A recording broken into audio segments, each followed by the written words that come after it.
مومنو، کیا تم امید رکھتے ہو کہ یہ لوگ تمہارے دین کے قائل ہو جائیں گے؟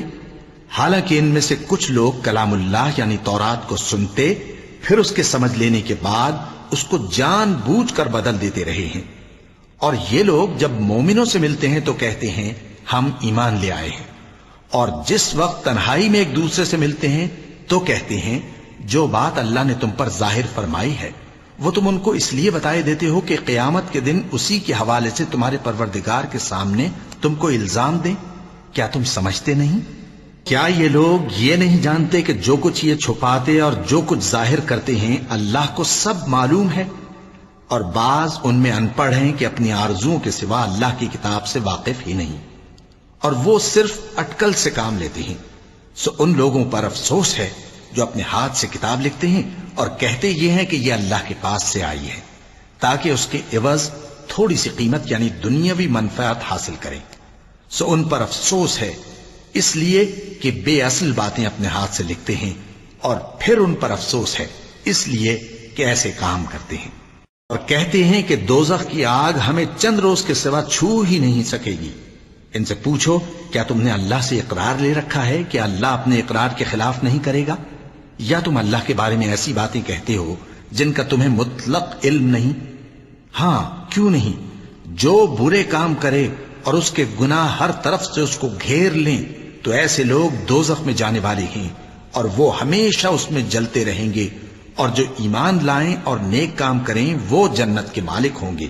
اور ہمیشہ اس میں عیش کرتے رہیں گے۔ اور جب ہم نے بنی اسرائیل سے عہد لیا کہ اللہ کے سوا کسی کی عبادت نہ کرنا، اور ماں باپ اور رشتہ داروں اور یتیموں اور محتاجوں کے ساتھ بھلائی کرتے رہنا، اور لوگوں سے اچھی باتیں کہنا، اور نماز پڑھتے اور زکوٰۃ دیتے رہنا، تو چند آدمیوں کے سوا تم سب اس عہد سے منہ پھیر کر پلٹ گئے۔ اور جب ہم نے تم سے عہد لیا کہ آپس میں کچھ تو خون نہ کرنا اور اپنوں کو ان کے وطن سے نہ نکالنا، تو تم نے اقرار کر لیا اور تم اس بات کو مانتے بھی ہو۔ پھر تم وہی ہو کہ اپنوں کو قتل بھی کر دیتے ہو، اور اپنے میں سے بعض لوگوں پر گناہ اور ظلم سے چڑھائی کر کے انہیں وطن سے نکال بھی دیتے ہو، اور اگر وہ تمہارے پاس قید ہو کر آئیں تو بدلہ دے کر ان کو چھڑا بھی لیتے ہو، حالانکہ ان کا نکال دینا ہی تم پر حرام تھا۔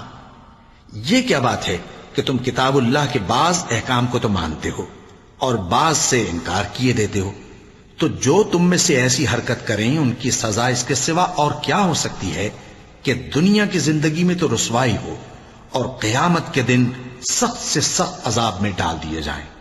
اور جو کام تم کرتے ہو اللہ ان سے غافل نہیں۔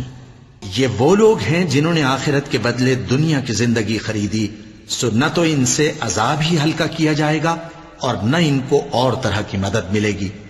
اور ہم نے موسیٰ کو کتاب عنایت کی اور ان کے پیچھے یکے بعد دیگرے پیغمبر بھیجتے رہے، اور عیسیٰ ابن مریم کو کھلے نشانات بخشے اور روح القدس یعنی جبرائیل سے ان کو مدد دی۔ تو کیا ایسا ہے کہ جب کوئی پیغمبر تمہارے پاس ایسی باتیں لے کر آئے جن کو تمہارا جی نہیں چاہتا تھا تو تم سرکش ہو جاتے رہے، اور ایک گروہ انبیاء کو تو جھٹلاتے رہے اور ایک گروہ کو قتل کرتے رہے، اور کہتے ہیں ہمارے دلوں پر پردے ہیں؟ نہیں، بلکہ اللہ نے ان کے کفر کے سبب ان پر لعنت کر رکھی ہے، پس یہ تھوڑے ہی پر ایمان لاتے ہیں۔ اور جب اللہ کے ہاں سے ان کے پاس کتاب آئی جو ان کی آسمانی کتاب کی بھی تصدیق کرتی ہے، اور وہ پہلے ہمیشہ کافروں پر فتح مانگا کرتے تھے، پھر جس چیز کو وہ خوب پہچانتے تھے جب ان کے پاس آ پہنچی تو اس سے منکر ہو گئے، پس کافروں پر اللہ کی لعنت۔ جس چیز کے بدلے انہوں نے اپنے تئیں بیچ ڈالا وہ بہت بری ہے، یعنی اس جلن سے کہ اللہ اپنے بندوں میں سے جس پر چاہتا ہے اپنی مہربانی سے نازل فرماتا ہے۔ اللہ کی نازل کی ہوئی کتاب سے کفر کرنے لگے تو وہ اس کے غضب بالائے غضب میں مبتلا ہو گئے، اور کافروں کے لیے ذلیل کرنے والا عذاب ہے۔